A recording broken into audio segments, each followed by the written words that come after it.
Wow, I'm in a bad mood. 919, I'm gonna call it. Sunday, August 15th, Rorschach Journaling. I've been in explosively bad mood all morning. It's Sunday. It's like as soon as I opened my eyes, I was like, oh shit, try to go back to sleep, try to go back to sleep. Didn't work. Gossiping Gabby's all up and down the trail this morning. And they do. I mean, I think they do it individually, from what it sounds like. It's something I've been trying to describe. It's just the scope and magnitude of the situation seems to be so big that when somebody finally gets a hold of it, they don't want anything to do with it. They just sweep it off their desk. But it's like, say, one woman out there had come down this trail and, maybe I helped her out with a rattlesnake, helped her after she fell into a ravine on her bike. So she's going around town telling everybody, oh no, he's very smart, intelligent, he has manners, he'll, especially if you're a woman, he'll do whatever you tell him to do. So they corner a woman like that and drag her out here and gossip Gabby her all up and down the damn trail, talking up one jackass and talking me down. And again, a multi-faced situation. It's the people they're doing this for that's really irking the shit out of me. It's almost like they got dared to see if they could take the most pathetic piece of shit opposite side of the pendulum and turn him into a fucking demigod in front of everybody, and they have, pretty much. This yellow goblin I keep talking about, this jackass everybody keeps whispering that I'm under the thumb of. I mean, he's the most retarded piece of shit you could ever possibly dig up. He's too retarded for anything. So of course they introvert it and reverse the conversation and try to make me seem like the unstable, retarded one. But unfortunately, I mean, they've splashed this guy in so many places, it's kind of gross. You take Australia's only serial killer, type that into YouTube. Australia's only serial killer. You're going to get, hopefully, they haven't removed it, but it's a police interrogation video of this retarded blonde with a Kid Rock attitude, and he's bobbing his head as he answers questions like a retard. But I see that guy in one other place too. American Horror Story TV show that aired all over the nation. There's this episode where apparently the Satanic Church finally finds their Antichrist because some retarded blonde burned 666 behind his ear. And so they treat him like Satan and do whatever they tell him. Like anything he says, they do because they're treating him like royalty or whatever. But take a look at him. Take a look at the retarded, nasty asshole that walks into the Satanic Church in that episode. And then go back and look at the retarded swine that murdered a bunch of people in Australia. Mike Swayze. No, I don't think Mike Swayze was in Australia killing people, but there's something about that retarded Kid Rock persona they're using. Because I guess somehow it works. So I'm trying to break that up now. Because there's no telling how many of these guys they've got out there. I know these celebrities have a few hot spots because they talk about it too much. Taylor Swift and a few other celebrities keep talking about an island. And then there's Colorado with its endless national forests and stuff. So anywhere where there's giant masses of land. Probably Alaska as well, but not in the winter. And you people think I'm joking, man. I'm sitting here documenting all of it, watching society, these live, laugh, love intellectuals get away with as much evil as they can. All day, every day, whether it's something small like cutting corners of their taxes or cheating on their husband or wife or something. Like, it's all done with this weird malice intent. It's like this new way of being, I don't want to call it human because there's no humans left. I'm actually still scratching my head over the idea that the rapture, the great rapture, where all the Christians are just whooshed off the planet, it's already happened. Jesus himself saying that he didn't think he was going to find even a single person on that day he returned. I was waiting for whoever that was to actually, but they're not. It's just I'm stuck behind this wall of stupid, man, and it's so hard to describe. It's so hard to put into words. It's like last night as I was on my way home from charging my phone a little bit. Some jackass comes rushing towards me through a apartment parking lot, walking the dog or whatever. But it was just weird timing. The energy was weird. He had that stupid attitude, duck faced, as he was doing this weird goose retarded waddle towards me. So I stopped dead in my tracks and started to put my backpack down, and this dude fucking crumbled, man. Starts mumbling, starts shaking, starts putting his hand on his mouth. His dog was barking at me. I was this close. I was, man, let's fucking do it, dude. I'll tear you and your dog up. But I'm the one who's gonna get in trouble no matter what. But it's retarded assholes like that that just lie through their fucking teeth all day, every day. These Jersey Shore jackasses or tweakers or homies. That line in the book Cirque. I like saying Cirque, but apparently Circe is how everybody's pronouncing it. So I say Cirque and everybody stumbles a bit. So I've got to goose step just a tad, I suppose. But there's a line in that book that reads about how Helios and Zeus were standing there yakking, watching the world, and pretending to believe each other's lies is how balance of power was established. Pretending to believe each other's lies.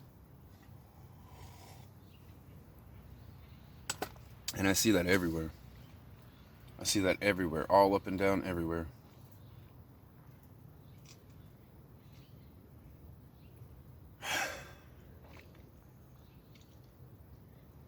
So I just wanted to get that bit on there.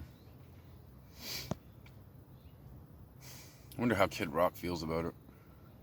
The actual Kid Rock. Because I don't want to say punking on him for a minute. I haven't really brought him up in any spells or anything. Hopefully he's off my radar for a reason, but... that stupid trailer trash, blonde hair, wannabe gangster attitude. But somehow it works. There's a line in one of Eminem's songs. Like, people were attracted to his gangsta, bitch. And I don't know what it is, man.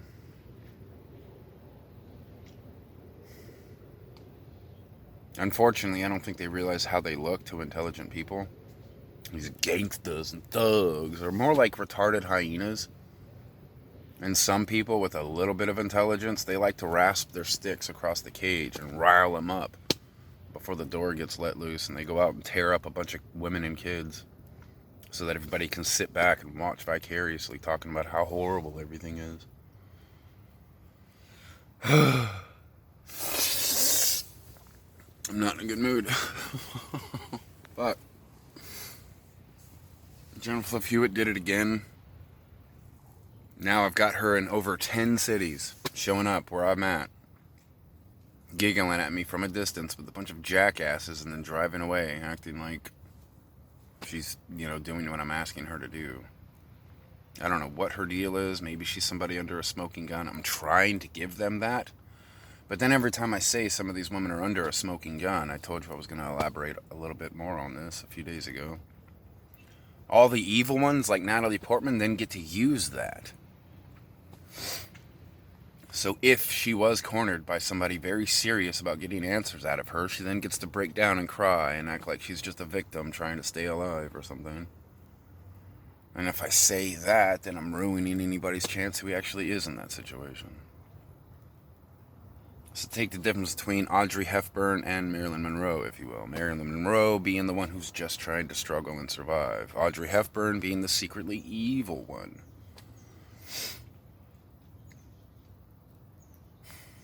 So now it's... I don't know, it's hard to describe that.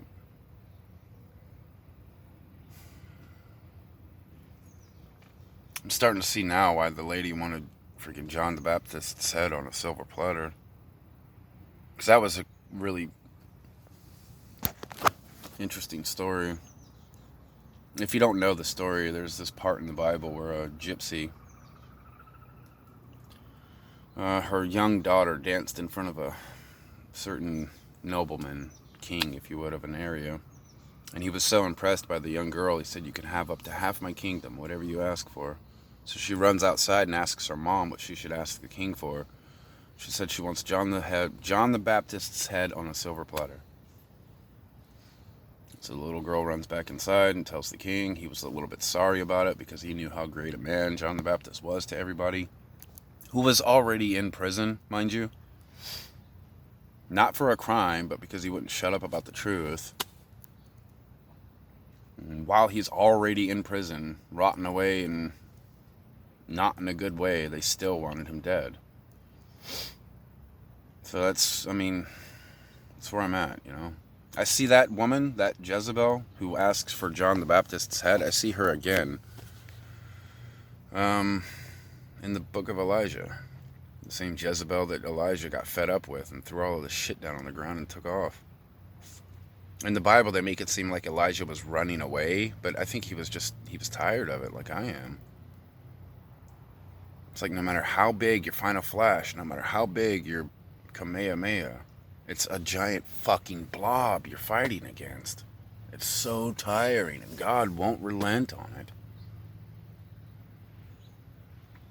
I guess I get it from his point of view sometimes.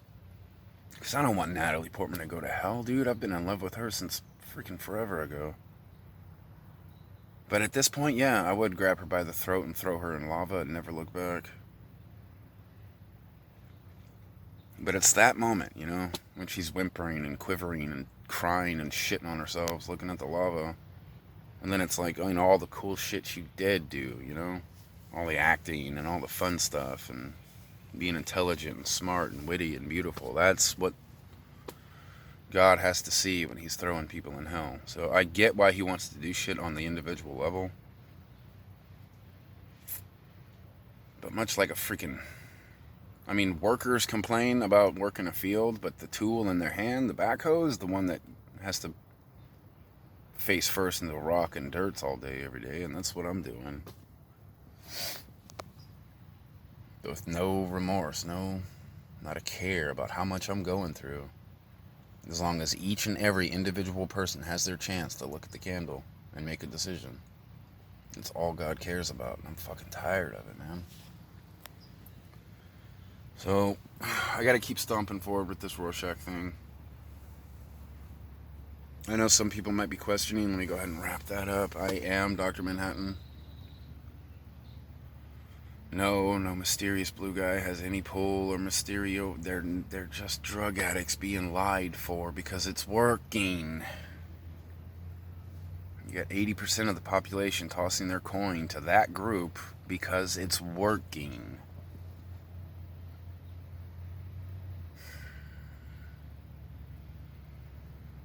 Damned if I do, damned if I don't. The bad guys aren't taking a day off, so neither can I. And if I don't struggle, if I don't persevere, if I don't push forward, if I don't keep rolling this stupid boulder uphill, I'm automatically the bad guy for stopping, for quitting, for putting the ball down before I get to the end zone.